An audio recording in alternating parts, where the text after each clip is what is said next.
All right, so as I've mentioned, consequentialism, especially utilitarianism, and deontology, those are the two dominant moral theories in Anglo-American moral philosophy. So we talked about utilitarianism last week, and we talked about some of the reasons that Christian ethicists have tended to keep it at arm's length, even though it's very pervasively influential in culture.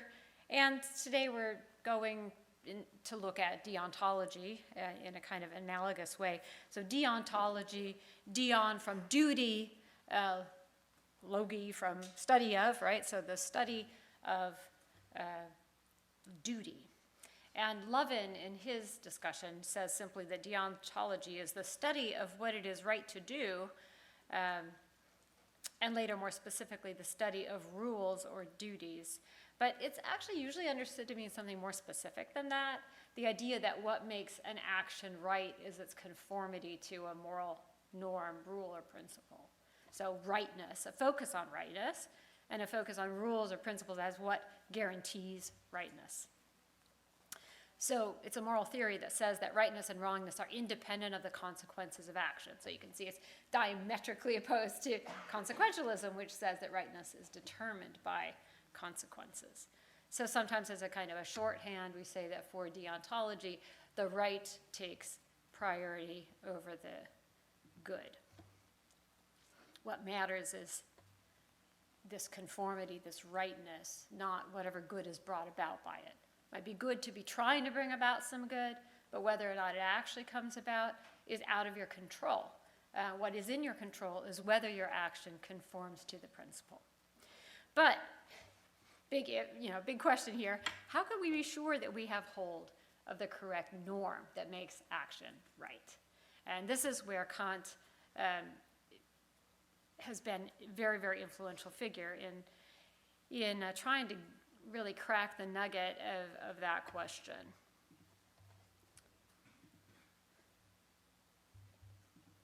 There we go. So for Kant, it cannot just be any old law that we conform our actions to. Conform your action to a horrible law, you do not arrive at rightness. And it has to be the moral law. Well, what is the moral law?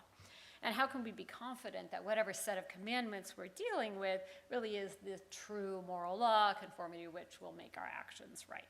So we might think of this verse from the book of Leviticus. If you follow my statutes and keep my commandments and observe them faithfully, I will give you rains in their season, and the land shall yield its produce, and the trees of the field shall yield their fruit. I will be your God, and you shall be my people. Now, if you've studied Kant before, if you've read the reading, tried to wrestle with it, I know Kant is not everybody's cup of tea, and I will assure you, we're not going to make you into experts of Kant today, but hopefully, you'll get some sense of comfort with the core ideas here if you haven't encountered them before. But thoughts, what would Kant say to this as a statement of, can this be the moral law? And why or why not? It's God's law. Commandments given to be faithfully observed. Henry, thank you. Is it, right, because it's a revealed law, it's not like come to by your own reason or by autonomous reason, would that be a problem for Kant? So, great insight there. So he will be worried about some aspects of that, potentially. Interesting question whether we have to completely arrive at it on our own, but we certainly have to endorse it through reason, right? So that's a good insight. There's something else here that would have bothered him. Any other ideas? Yeah, Amanda. Is it that there's some sort of reward given for following those commandments? So like, if you do this, I will do this for you. Perfect. Yes, this idea. There's an if here. Daniel, were you going to say something like that too? Yeah. You want to say add to it? No, I think Yeah. that's for now. Yeah, okay. So let's unpack that a little bit. The giving of the law here is accompanied by promises. If the people want rain, if they want good harvests, if they want Yahweh as their God, then they should keep God's commandments. If they don't want those things, then why would you keep the commandments, right? You're keeping the commandments for this purpose or for these purposes.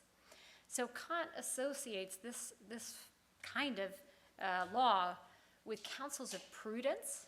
They're necessary for achieving happiness, let's say, assuming that it actually follows that if you keep these commandments, you get the consequences. He would say, well, they're necessary then for achieving happiness, but they're otherwise not necessary. And he thinks this is not a proper motive to embrace the law. You shouldn't embrace the law because of the good things that are going to follow from obedience to the law. And his terminology for this is that it's a hypothetical imperative rather than a categorical imperative. So a hypothetical imperative binds only assuming that we care about certain things, that we want certain things. And if we want those things, then the law becomes binding on us. But it's not binding if we just don't happen to want those things. So he set off in search of a categorical imperative, an imperative that would be binding regardless of what your desires are, regardless of what you want. It's still binding on you. Only that, he thought, could really constitute the moral law. So I'm having trouble advancing the slides this morning for some reason. There we go. So mere conformity to a rule doesn't make your actions right or make a person good. So you can't also just have blind obedience to a law. So you shouldn't obey it because you think it's going to bring you happiness or it's going to bring you good consequences. That's hypothetical imperative. But you also shouldn't just blindly obey a law. That would be what he calls heteronomous. So we've got nomos in there. Nomos is the law. Heteronomos would be a law coming from another. Human beings should be autonomous. Human beings should give the law to themselves. And when you give the law to yourself, you are acting rightly simply because you grasp that it's the right way to act. And you act because of that grasping, that it is the right way to act. That is being autonomous rather than being heteronomous. And that is critical for conformity to the moral law. So as we see in the groundwork, and we read little bits of this groundwork of the metaphysics of morals, Kant's preoccupied with how you can come to act from pure duty. And he's very concerned that very often so-called ethical action really amounts to a kind of refined self-love. That if you're acting because you want these good consequences to come, it's a kind of self-love. Those are things you care about. You want to bring them about. And so your desires are bound up with that. Maybe he sometimes sees this as a matter of trying to obtain rewards, trying to avoid punishments, but it could also just be a kind of inner slavery. You've got these desires, you're acting according to these desires, you can't break free of those desires, and he sees that as a kind of slavery that's inconsistent with autonomy. Or let's say you find an exemplar attractive, and you act because you find that exemplar attractive. That's not good enough either. That's not autonomy, that's not conformity to the moral law. So he says, even the Holy One of the Gospel must first be compared with our ideal of moral perfection before he's cognized as such. So Jesus, we can't just find Jesus attractive as an exemplar and seek to follow Jesus. We have to say, is Jesus good enough? What would perfection look like? Autonomously, I construct my idea of perfection. That's a form of giving myself the law. And then I ask whether Jesus matches up to it. If Jesus matches up to it, okay, fine. And even God is judged to be the highest good only on the basis of the idea of moral perfection that reason frames a priori, that is prior to any experience, and connects inseparably with the concept of a free will. So he's very emphatic that it's not that we find God, we find Jesus, and then we say that's the standard of goodness. But rather, we've got our own standard of goodness. And it's in recognizing that Jesus or God matches up to that standard that we might say, okay, I can obey the laws that God gives because I see that God, conforms to that standard of goodness. So I've brought in that word a priori already, prior to experience. This is very important for Kant. We can't arrive at the moral law through experience. Because experience is this realm in which we desire things, we find things attractive, we're drawn to things, and so on. We have to arrive at the moral law through reason alone, quite apart from experience. It's not prior to experience in terms of time, right? Because when we're babies, we're not reasoning on that level. So it's not the first thing in terms of our lives, but it's prior to experience in a more fundamental way of what gives it legitimacy, right? So he worries that the motives of our actions are hidden even from ourselves, so that we have a tendency to fool ourselves into thinking that we're acting on the basis of respect for the moral law when we're actually not acting from respect. We're acting on the basis of all of these various desires and fears and so on. But at the same time, he's confident that it is possible for human beings to grasp the moral law and to act in accordance with the moral law. He says that the pure thought of duty has, by way of reason alone, an influence on the human heart so much more powerful than all other incentives which may be summoned from the empirical field, that reason, in the consciousness of its dignity, despises the latter. So reason, he thinks, has that power to be what determines our action, even though at the same time he's worried that many times it doesn't, and many times we're not even confident. We can't even be certain whether it is or not. So the moral law must be arrived at a priori through reason alone, prior to experience, and so on. And he argues that it has to be derived from the universal concept of a rational being as such. Now, this is where he gets to be a little bit less than crystal clear, right? So, in other words, often ethics says, well, let's figure out what human beings are like. What do we need to flourish? What are the kind of the basic goods that human beings seek? And we saw that in discussing the idea of the natural law, right? Just like, we have these natural inclinations, and we're ordained towards certain natural goods, and whether or not there's an attempt to parse that all out in great detail, there's this basic idea. We're organisms, and we go for these basic goods. Well, Kant does not want to do that at all. He says that a concrete understanding of human nature is needed only for applying the moral law. When it comes to applying the moral law, you have to kind of think about, well, okay, we can't fly, let's not somehow think that the moral law has to be applied in some way that would require us to go flapping around the air. So you have to look at anthropology when it comes to application. But the law itself is derived just from the universal concept of a rational being.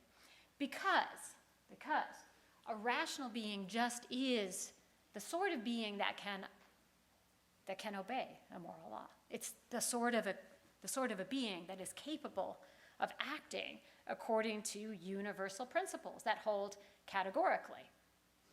So it's like, let's think about what a law is. Let's think about what a rational being is. And for him, these two are just tied to one another. And that a rational being just is the kind of being that can act according to a law, and the moral law is this kind of thing that holds categorically. So a perfectly good will would be a will that is necessitated by the categorical imperative. That is, that can't act in disobedience to the categorical imperative. And he thinks that's God, right? That's not us. Like, we can disobey the moral law very easily. But he thinks a perfectly good will is had by God, and a perfectly good will is free not constrained by the categorical imperative, but it freely is necessitated by the categorical imperative. There's no tension there with one's nature, with one's desires, inclinations, other purposes, and so on. So he's trying to generate the moral law from the very idea of a universal, necessary law that's binding on all rational agents. Can you generate content out of that idea of a universal, necessary law? And he thinks you can. So he thinks he can generate the categorical imperative out of thinking about that very notion of a law. And he has 3 different formulations of the categorical imperative, and he argues that they all amount to the same thing. So the first formulation of the categorical imperative is the principle of universality, which states that you should act only in accordance with that maxim through which you can at the same time will that it become a universal law. So the principle of universalizability. What's a maxim? A maxim is like a personal ought statement. I ought not to lie. I ought not to steal. So when you formulate a maxim, you should do it only in such a way that that personal ought statement be something that you could potentially universalize to all other rational agents. And it would go through. It could become a universal maxim. So what he tries to show is that acting according to maxims that can't be willed as universal law is going to lead to some kind of self-contradiction.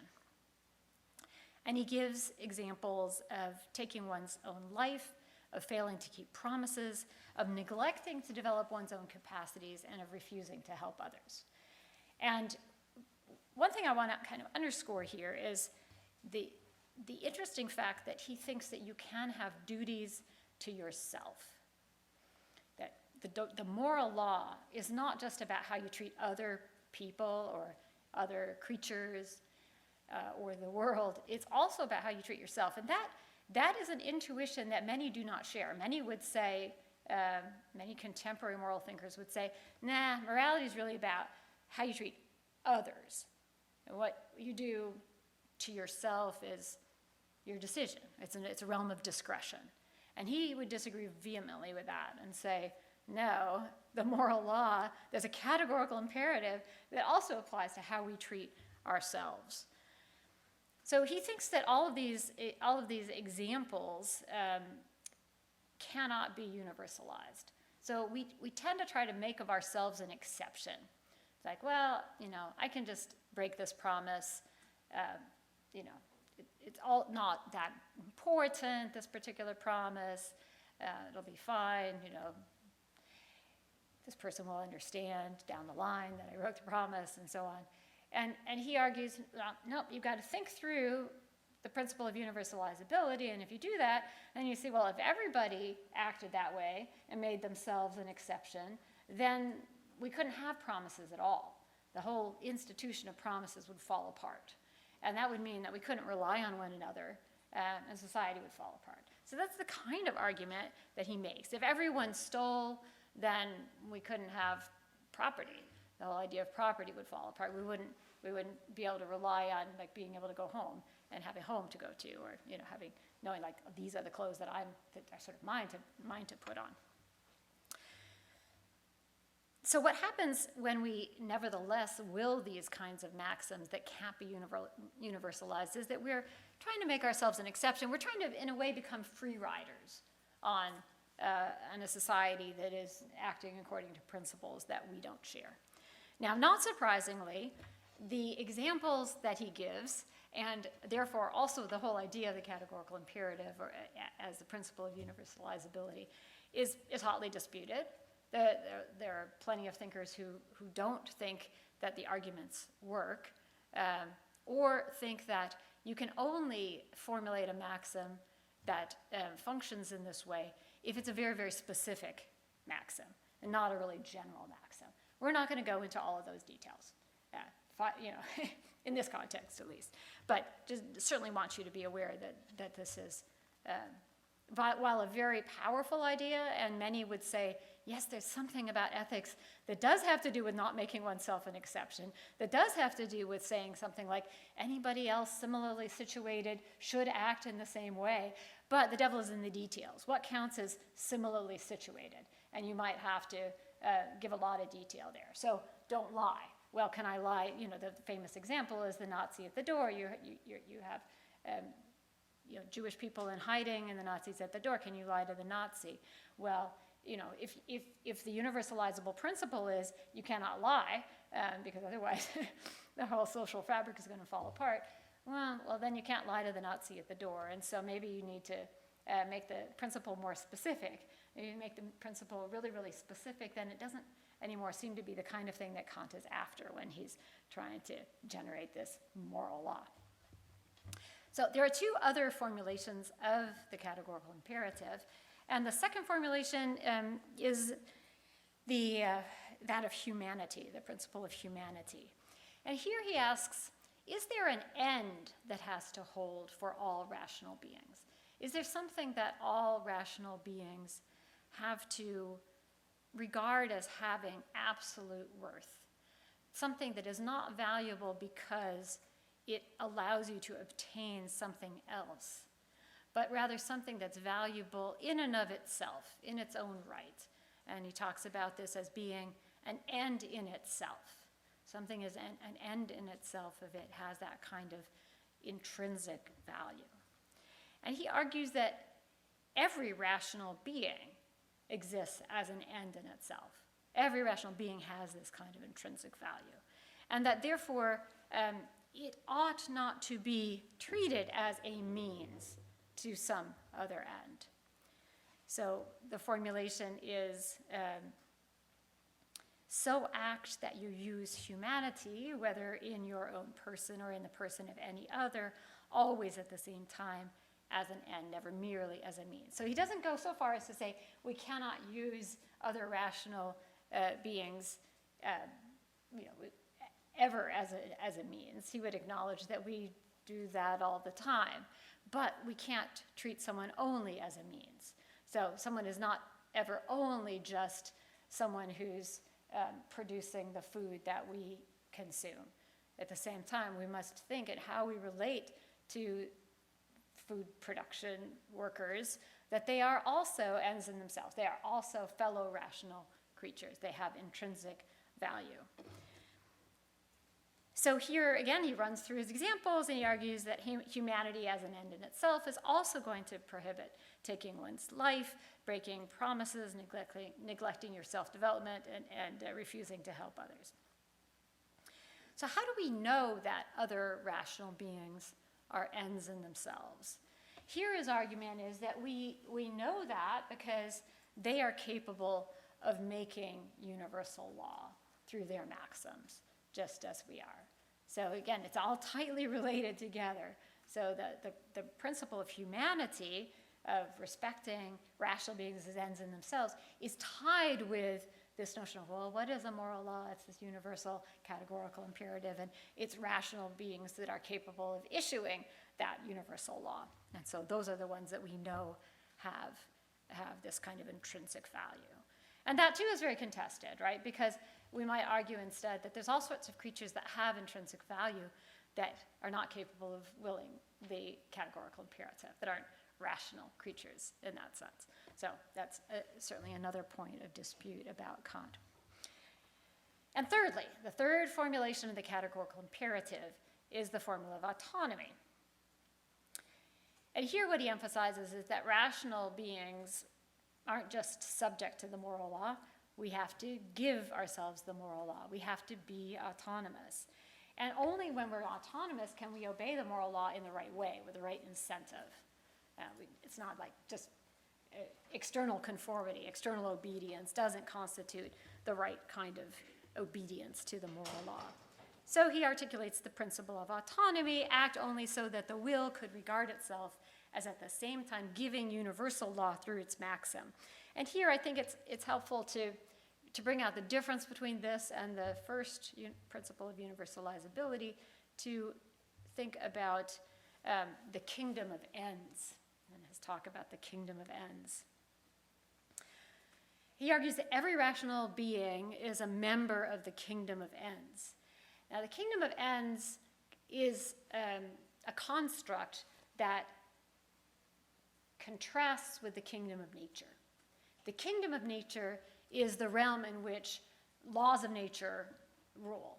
And this is not the whole discussion of natural law that we were talking about last time. This is like physical laws, right? Laws of gravity, acceleration, so on. So within the kingdom of nature, we have an orderly, why does he call it a kingdom?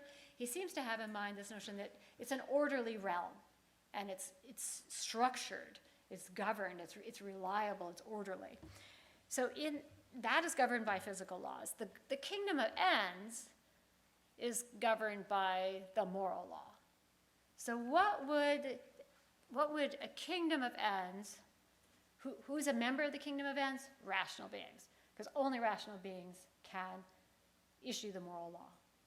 So there's this vision of every member of the kingdom of ends, every rational creature, issuing the moral law simultaneously to themselves, and thereby immediately forming this perfectly ordered society, this perfectly ordered kingdom.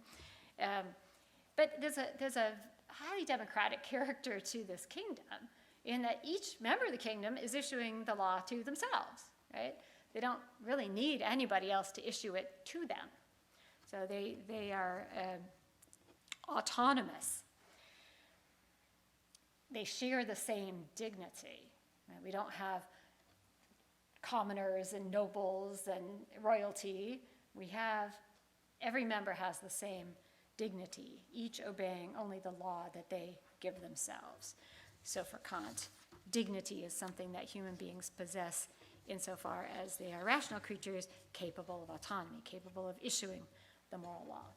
Now, interestingly, he treats human beings as ends in themselves, whether or not their capability for autonomy is realized. So you're an end in yourself, even if you disobey the moral law, even if you don't issue the moral law, even if you have mental disabilities that prohibit you from thinking about the moral law and so on. So some have argued that that doesn't really follow very clearly from his line of argumentation, and that maybe it would make more sense on a Kantian view to say that only those can be members of the kingdom of ends who are in actuality autonomous, not those who just sort of have a kind of theoretical access to autonomy.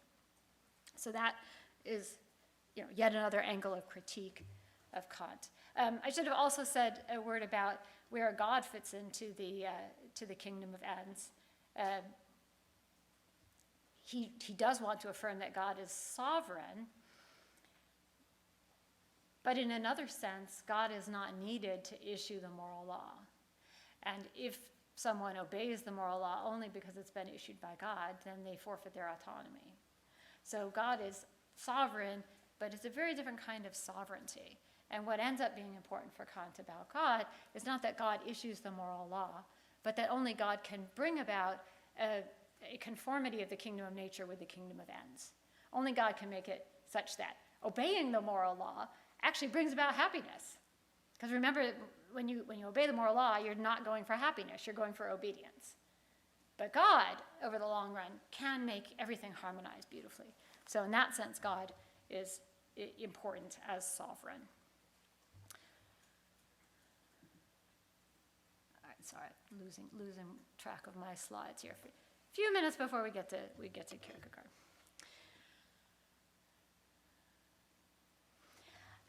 I want to mention another aspect of Kant's thought that I think when we wrestle with the idea of kingdom of ends, it's really important to name. So theoretically, every rational creature, which for him is every human being, regardless of ability, disability, and so on, is a member of the kingdom of ends. But we have become more aware of aspects of Kant's thought that are really very straightforwardly racist, and he was one of the important theoretical contributors to ideas about racialization that continued to play a very important role for a long time. So there was a time when most Kantian philosophers were really just unaware of what Kant had said about race, and the reason is that they treated Kant's writings on anthropology as pre-critical Kant. Like there were things that they said, oh, Kant wrote those things before he became a serious philosopher and started talking about the categorical imperative, so we don't need to read those things. That's not an adequate explanation because he continued to lecture on anthropology throughout his life. So even though he said anthropology, like this full-blooded account of human nature, is only necessary for applying the moral law and it's not necessary for legislating the moral law, he did have a lot to say about anthropology. And among the things that he had to say about anthropology was that there were certain races that weren't really capable of fully achieving autonomy. And that kind of bothered him that was the case, but he thought they were probably destined to die out. And so there's this kind of triumphalist whiteness in Kant's thought, where it's whiteness that's destined to realize full humanity in history. So when it comes to thinking about how his ideas would be realized historically, he brings these racist assumptions very much into play. So this has to be wrestled with by anyone who wants to carry Kant's thought forward. It appears starkly contradictory with the theory in that the theory does regard every human being as a member, potentially of the kingdom of ends. But one way to deal with it is to say he's contradicting himself, and one has to throw out the racist ideas because they're contradictory with the theory, which is otherwise insightful, and so on. Another line of argument is to worry that maybe all claims about universal human dignity have a shadow side. And maybe whenever we think we're making some claim that is universal, that's affirming that all human beings, X and Y, have dignity and so on, in fact, it's always the case that certain humans are being lifted up as the ideal human, the exemplary human, and that others are regarded as somehow permanently immature or evil or subhuman, and there's plenty of reflection on that in relationship to Kant as well. So Kant, is Kant's ethics Christian? Another question to ask. He certainly presented as a Christian. He was not an Orthodox Christian by the standards of his day. Might look more Christian today than he did in the 18th century in relationship to what was considered within the bounds of orthodoxy. But he does have a form of theistic ethics, that's for sure. I would say it's like a highly heterodox form of theistic ethics. God plays a role in his thought. God plays this role of coordinating the kingdom of ends and the kingdom of nature, and making sure that it's possible to obey the moral law and at the end of the day be happy, even though you're not doing it in order to be happy. And in fact, you would be undermining your fidelity to the moral law should you do it for the sake of those consequences. So it's theistic. And he spends a great deal of energy trying to articulate what can be said about religion without recourse to revelation. So you might be familiar with the title of one of his books, Religion Within the Bounds of Reason Alone, trying to relate what can be said through reason without revelation to what requires revelation in order to be articulated. Certainly his ethics, whether it's a kind of theistic ethic or a Christian ethic, is quite a departure from what had come before because of this core concern about avoiding heteronomy and finding the categorical imperative, and his worry that that the way that the moral law is articulated biblically is heteronomous, is hypothetical, and not categorical. So it's fine to regard the moral law as a divine law, but don't obey it because you want to obey God, right? You have to obey it only because it's the moral law. So many Christians would regard this as not really recognizing how human beings should relate to God, right? Not recognizing God's rightful sovereignty. Now, that doesn't necessarily need to amount to an insistence that what human beings should do is blindly obey God, right? It's not like the alternative to autonomously generating the moral law is blind obedience to arbitrary divine command. But there might be the thought that human beings ought to obey God's law because God is perfectly good and wise, and so God's law is perfectly good. And one could argue that this is a different way of preserving autonomy, because it's only insofar as we recognize God as perfectly good and wise that we think we should obey God. So that is getting closer to Kantian territory, right? Well, we don't just blindly obey. In some sense, we're assessing, right? In some sense, we're asking ourselves, is God perfectly good and wise? Well, I guess so. So I will obey this as God's law. I want to, this is very briefly, take us to the 19th century, to Søren Kierkegaard and his Danish Lutheran inflected Christianity, very heavily influenced by Kant, but negatively so, right? Reacting against Kant, and really reacting against the idea that we somehow have the capacity to be the judges over God's law, and that we accept it because we're standing in that standpoint of judgment. And he explores this most deeply in his work Fear and Trembling, where he's pushing back against what he almost sees as a kind of divinization of the moral law in Kant, where it's really the moral law that's kind of what we worship. Right? Well, how would you worship, God? Yeah, he makes things fit together nicely, but that's the moral law that you respect in Kant. So Kierkegaard is reacting against this. And what he wants to say is that Kant has lost completely the notion of a personal relationship with God, an individual relationship to God, within which God may require of us, summon us as individuals to something that flows from that personal relationship. And it may not be recognizable by others, it may be very personal, but it's binding on us. It's binding on us because of that personal relationship that we have to God. Now, the example that Kierkegaard chooses in order to explore this idea is a very controversial one. So he chooses to explore this through the story of God's command to Abraham to sacrifice Isaac. And remember, that was a case that had troubled medieval interpreters, right? And they went different ways. They're like, oh, can God make a murder not a murder? Or is it just that that Abraham knows that God is going to give Isaac back, and so even if he were to kill Isaac, it'd all be fine. So obviously this has been a case that Christian thinkers have struggled with over the millennia. But, perhaps we could say commonsensically, if you recognize something as evil, then you don't actually think that God has commanded you to do it, right? Or if you think you're getting a command from God to do something that you know to be evil, you think, well, I'm probably wrong about thinking it's a command from God. Maybe I need to get some help.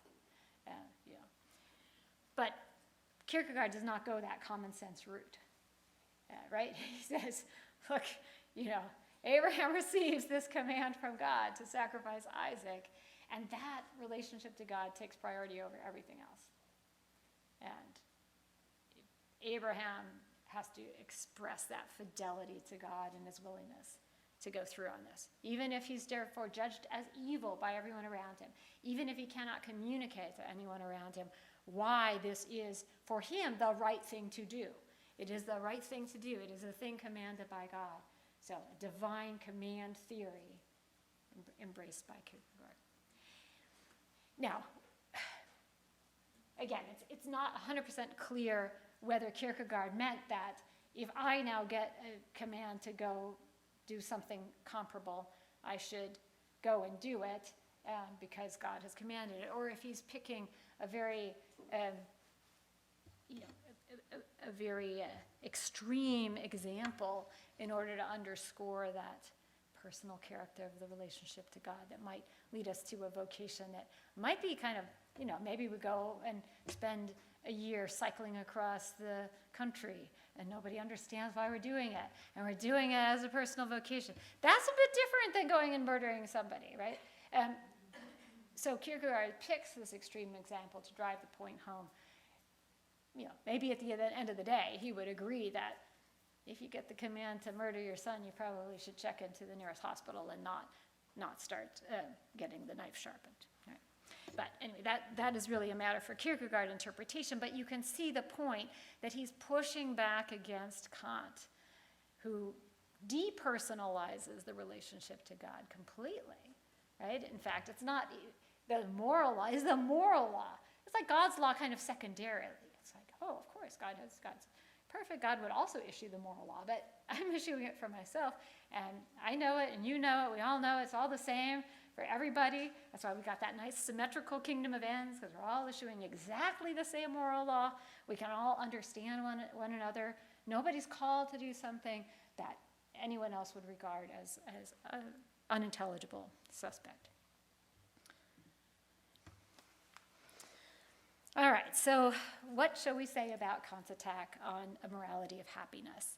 Is Christianity convicted here? I think there are tendencies within the Christian tradition to sometimes think of acting well as something that you do in order to obtain from God a reward of happiness, right? There is sometimes that character.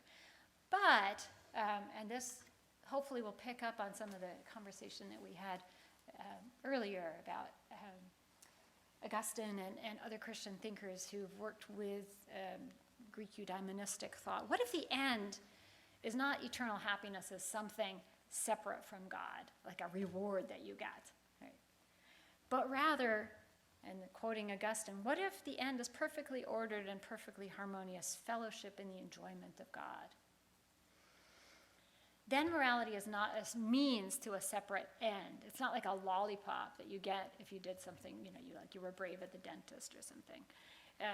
It's in acting well, in acting in accord with, let's say, natural and divine law, you're being transformed into someone who is able to love God and able to love others in a fitting way. And therefore somebody who's able to enter into this harmonious fellowship, able to participate in the divine life. In that case, this is not an end that you just somehow contingently happen to have, so that acting well could be something like a hypothetical imperative, like only if I want to enter into this harmonious fellowship of the divine life is this binding on me. It's an end that you have whether or not you recognize that you have it. It's an end that you have whether or not you right now here, as you're constituted now, want it, whether you're seeking it. It's an end that's given to you by God. It's bound up with what it means to be this kind of a creature. Then this whole heteronomy picture just doesn't seem to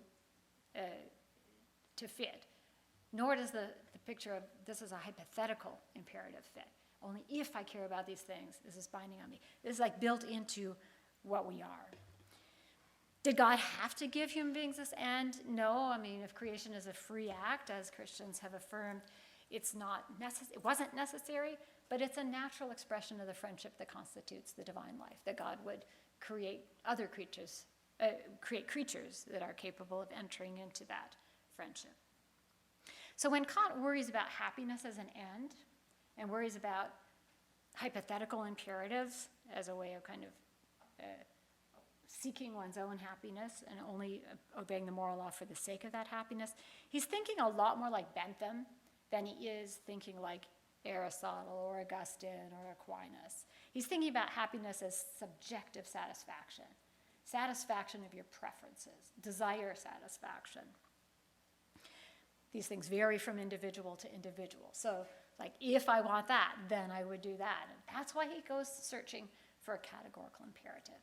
So he's in a very different framework, where the alternatives seem to be hypothetical imperatives and categorical imperatives. that fundamentally just doesn't fit the structure of this older form of thought that we've been exploring over the past couple of weeks.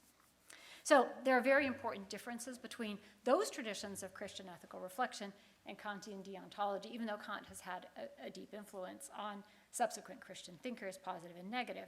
And even so, even though the affirmation of the dignity of persons as ends in themselves, that kind of terminology, which is Kantian, has certainly been taken up into a lot of Christian thought. So you'll often hear this language of both of human dignity and specifically of others as being ends in themselves. And that is a direct outflowing of Kantian terminology, even though the idea of, say, human dignity in the image of God we saw in Aquinas. So it's not Kantian. It's something that Kant is picking up on and transforming. All right, I have been moving too slowly, but of course not necessarily too slowly, but just too slowly in terms of what I want to accomplish today. But we will now turn to Karl Barth.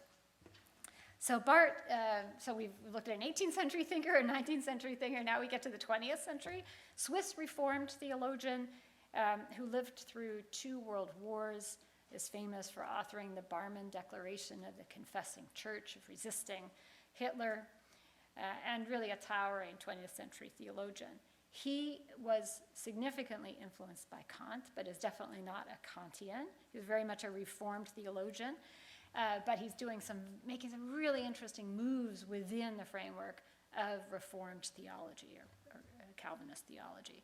So think about what I said about how Kant carries forward the tradition of natural law reflection, certainly emphasizing human fallenness in ways that were starker than within medieval thought, but also emphasizing the third use of the law, the use of the law in sanctification, that the law can also be a guide to Christians becoming more Christ-like.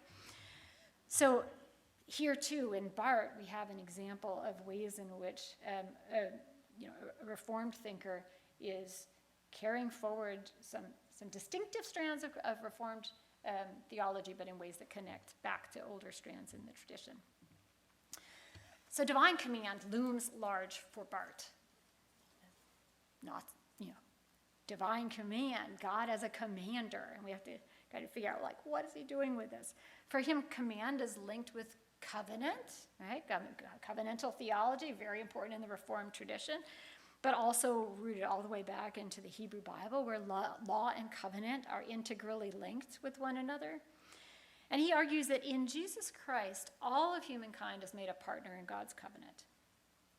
All of humankind is elected for divine grace. So there's a twist on predestination here. Everybody is elected for grace. Now, does that mean he's a universalist? He's very cautious about saying that. There are many kind of followers of Barth that would go in a universalist direction, which seems very counter to Reformed teaching about predestination. It's like some are predestined to salvation and some are predestined to damnation. But here's a Reformed theologian who's turning things around and saying all of humankind is elected as a partner in God's covenant. So rather than law coming first and driving us to grace, like we encounter the law, we can't fulfill the law, we're in despair, that drives us to grace and forgiveness and salvation, he turns it around. And he says, no, grace comes first. Through grace, we're brought into the covenant. He says, look, this is the pattern of biblical reflection. The covenant comes first, and then comes the law. So because you've joined into this community with God, this special relationship with God, then you receive the law. So he says things like, in all circumstances, God wills to rule over humankind. And you think, oh my goodness, got some power complex or something here. But that's not what he's saying. Or God wills to rule over humankind as a partner in covenant. It's about inviting human beings into this relationship. So we might compare this with being a member of the kingdom of ends, but Barth resists the whole idea that we have to be autonomous, that we have to legislate the law. He's really allergic to that idea of Kant's. He says that God becomes the law of our existence, and we measure ourselves and so judge ourselves. But God is the law of our existence. And this measuring is not about self-condemnation. Rather, what he thinks is, insofar as we measure ourselves by God's law, we affirm our covenant relationship with God. God commands and is law for him. But he wants to say it's grace that commands. It's grace that commands. Grace comes first. And this we might think of as mirroring Aquinas' claim that the new law, like we had old law and we have the new law, and the new law is grace. Kind of strange idea that you think laws are commands that tell you what to do, and here, no, the law is grace. So what gives, he asks the question, what gives force to our laws and what gives goodness to our actions? He defines this as the question of ethics. What is ethics about? Ethics is about the question of what gives force to our laws and goodness to our actions. And the big claim that he makes is dogmatics is ethics. Dogmatics is ethics. Dogmatic theology, which tells us about the work of God in Christ, is ethics. Which seems very counterintuitive. Ethics is about what we're supposed to do, right? How we're supposed to respond.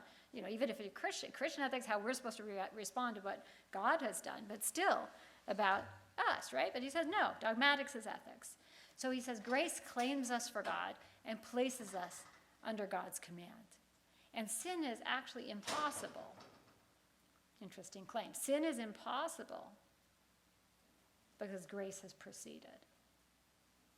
Now, objectively, sin is impossible. He says subjectively, sin is possible. What does that mean? Well, subjectively, we can refuse to accept what God has done in grace.